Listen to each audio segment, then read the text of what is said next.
What's going on, everybody? Back here again with another video. Welcome to another edition of Tales from Atlanta, man.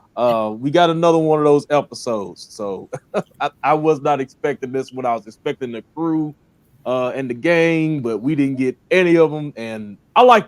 How about you? Flawless, man. It was very thought provoking. I loved the episode.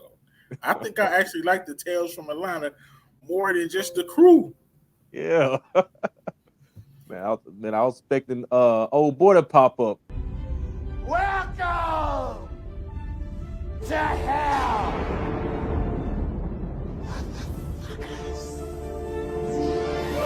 Oh, right.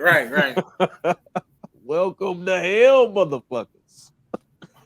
Oh man. We are back to you live from Magic City. We decided to stay. No, we ain't going nowhere yet. But Oh yeah, oh yeah. in case y'all missed it, let's recap what happened last week at the sea here. If y'all missed it. Good evening and welcome to Power 5 News. Tonight's headline: white guilt. Does it aid the African American? Or is it a patronizing slap in the face? A silent disease. We go to the streets tonight to answer these questions. Here in Atlanta, Georgia, at Magic City, I would like to bring on a highly esteemed member of the community, exotic dancer, Let It Burn. She dead! Niggas die every day, B. While we find another participant, let's go to our team at the DMC Detroit Memphis Connection to help answer tonight's question. Messed All right. up. Messed up what happened to Let It Burn.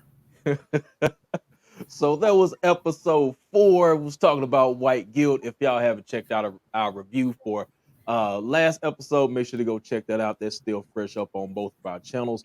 Also, get your last minute predictions in for episode 9 of Power, People Loving the Pack.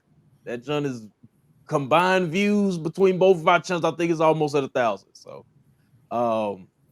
yeah, so get y'all last thoughts in on episode 9 and 11:45 a.m. p.m. My bad. 11:45 p.m. Central. I will be going live on my channel, DJ's Review. I'll have my boy Brillo with me for the first reaction to Power episode 9. So make sure y'all tune in to that. But anyway, that's gonna be it for the promotion. Let's go ahead and get into this episode.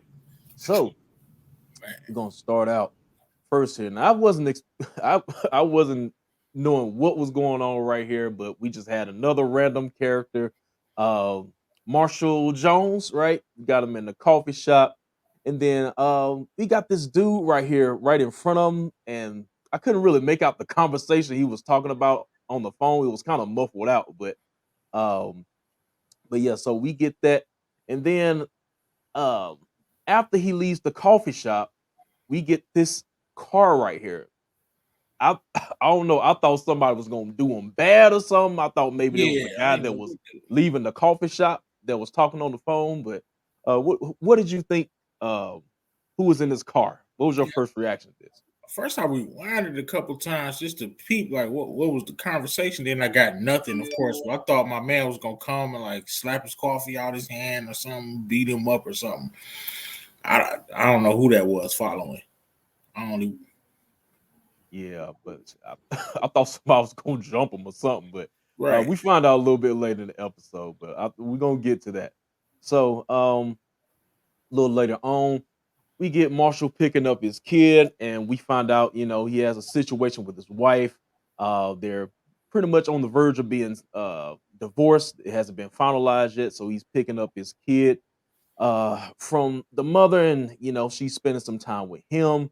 And then after this, we go to the scene where, well, before I go into that, this is where we get the story of the episode here, and you hear about the case over the radio that I guess some guy that had invested into Tesla got rich off of it, but then somebody, because they tracked down his lineage and found out his people were slave owners of their people, he decided that person decided to sue him and actually won in court, and that started this whole precedent of black people finding white people, tracking down their lineage and suing them for however much they thought they owed them. So that's where we get this whole the story as far as this episode is concerned. So what did you think about black people just tracking down white folks? Is like, hey, you owe me money. It was very, very, very funny and thought provoking at the same time. That's why I'm loving what they're doing with the show, especially these episodes that really make you think. Like, how television is dumb. This is really like art. You know what I mean? Mm-hmm. And I highly enjoyed the episode. The whole premise was is both funny, true, and I just dug it because it's like people got to realize that like that wealth started from somewhere. Like, you know what I mean? We never got paid for that. All right. So, it's just making a lot of sense, and I appreciated it. But on the other end, man, you see what folks do when they win the lottery. They go fucking crazy. So what you think gonna happen when if they can get $3 million? Old girl was trying to get $3 million, I think. Right. They just got a lump sum of $3 million. But man, we wouldn't know what to do with it. I'm gonna keep it a book. Right. You probably right about that, but it's still needed. Yeah. Most people wouldn't know what to do with it, but hey, it wouldn't even matter what they did with it. Yep. Once it's paid. Right. I got my reparations. All right. So then he finds out shit is getting real when he gets to the office and one of his coworkers complaining that, black people just walk up on somebody and just sue them because of their lineage. So, he's trying to downplay this. He constantly has this phone call coming in from an unknown person.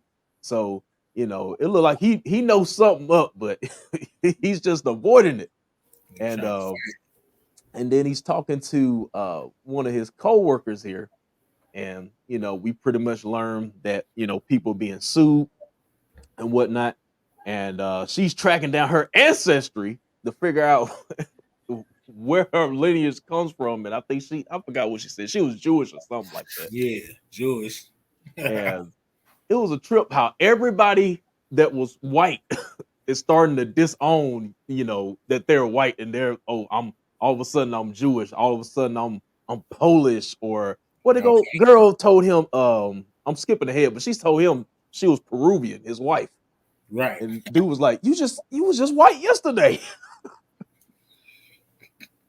So everybody want to be a nigga, but don't nobody want to be a nigga.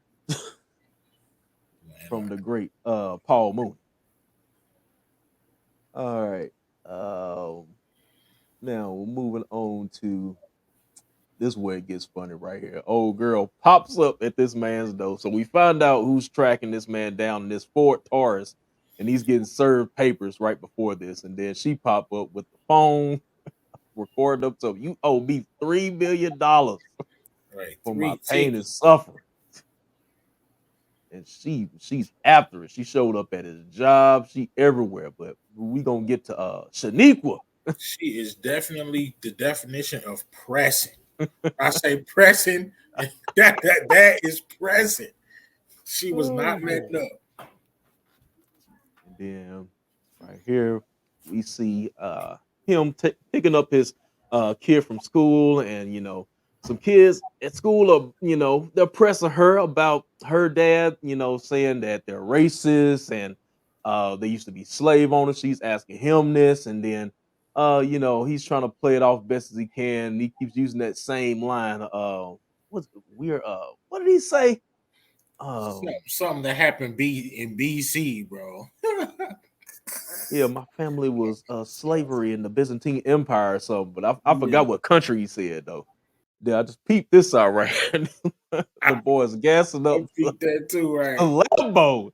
I'm like, folks already eating out here, man. That was a trip right there. Then the people at the office would celebrate. So black people doing real good this episode. Everybody celebrating. And which brings me to the next scene here. Old dude comes to work the next day, and nobody is there. At least the black folks, they gone because they probably ain't got paid by now. So it's just pretty much the skeleton crew, Took the and day off. and then she's happy because she's talking about, well, I'm Jewish, so my people were slaves, so she off the hook. Um, and then we get this scene right here. We goes to the bathroom. Yeah. Your boy got the I old slave shirt on, so he lost his suit. But for his suit, he had to wear that shirt twice a week or something like that. Yeah, Once on Sunday. Sunday. Yeah. His people probably was rich already. They just Mhm. wanted to hey, that was funny though. I own slaves. But hey, he got it easy. Black shirt with white words, right? We know Yep. you own slaves. You white. Yep. Then we skip here to he's going to see his wife. His wife just sent him a text, and she like, hey, we got to make this divorce final because since they still married, your finances are my finances, so I got to get away from you. Sorry, she wouldn't let him in the crib. He couldn't even see his daughter. Told that man, I'm Peruvian. But that is a trip, man. So one of my favorite scenes right here is when your boy's pulling up to his house and they got the block posted up waiting for him. Shaniqua in the gang, and then old guy in the yellow right here is chasing him down. I'm thinking about dude from Get Out when he Right. started running. That's exactly what I was thinking too. Yep. So he hightailed it out of there. And then we get the most interesting scene, at least for me, of the episode. Hold on, before you play it, let me see if we at the right place. Is it I forgot his name, my man at the hotel? Yeah. He Ernest. was spitting. He was spitting, wasn't he? Yeah. Before he ended it. Man, stay spitting. We get your boy Ernest. I didn't get his name the first episode, but he said his name was Ernest in this episode. So I don't know if this is this Ern dreaming maybe, and maybe he's a representation of Ern. He stayed spitting too. He was playing it out there. Wearing the same clothes and everything, and I peeped that little double entendre they did, and when he said, "Me and you were in the same boat." Yeah, woo-hoo. In that first episode, we was in the boat with the black guy.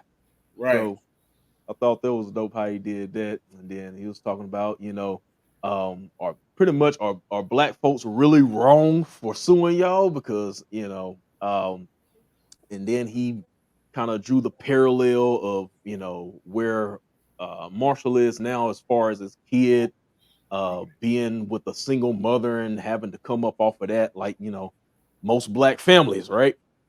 Well, the father is out the picture and it has to be raised by the mother. So I thought that was a dope part of the conversation as well. It was very thought provoking. Yep. He was making too much sense. My man had I think he came to grips with it. Yep. And then he started talking about how he was free, and then next thing we know, boom, off himself by the pool. Hey man, did you see how his body looked before he fell in the pool? Man, please go back and watch that, y'all. Mm-hmm. I mean, it looked like this man really did himself in. That was great acting. Yep, but I don't know. I got a feeling this may not be the last time we see Ernest. I don't know. I hope it's not, man. All right. Then towards the end of the episode, he pretty much got this new alternate reality here where pretty much all white folks are damn near subservient. So your boy has changed jobs. He is now a waiter, and he has to have 15% to pay the restitution. 15%. 15% of his check goes to Shaniqua. And then right here we get the final scene of the episode as it pans out, and you see all the waiters right here. They're serving, black people, and so we got a total flip on what our reality is today. So, but yeah, I thought this was another strong episode. Man, bravo. This is art. It's not like they killing it, man, with Atlanta. Yeah. I hope I don't see Earn Ass and Paperboy in the next episode. They're killing it. We don't need y'all. Right. Nah, but yeah, man, I really enjoyed these. The best 2 episodes to me has been the episodes, ironically, without them in it. Without the crew, yeah. I don't know if that's good or bad. I mean, but the other episodes with them have also been good. Mhm. So the show is doing what it's supposed to do, man. If I had to rate it, I had to get a show overall. I had to give it a A. Yeah, same here. Same here. But yeah, but they got something right here. So if they ever wanted to take all the main characters off screen and just do a Tales from Atlanta, that's the spinoff right there. Tales from Atlanta. But anyway, this was another great episode. Y'all give me y'all thoughts down below. Make sure to subscribe to both of our channels, DJ's Review and Brillo, the Big Review. And once again, 11:45 p.m. Central, we will be hitting y'all with the Power Book for episode 9 going live, first reaction. So make sure y'all tune in for that. And that's gonna be it for me. Anything else you got? I know you just dropped the verses with Rock and Louis. Opponents, Rock versus Louis. I just dropped that earlier today. Go check it out. I surprised a few people on who actually came out as the winner. But yeah, go check it out, Brillo, the Big Review. Lock in. All right. Well, that's gonna do it for us. Make sure y'all tune in for that power review, and we'll see y'all later. Peace out.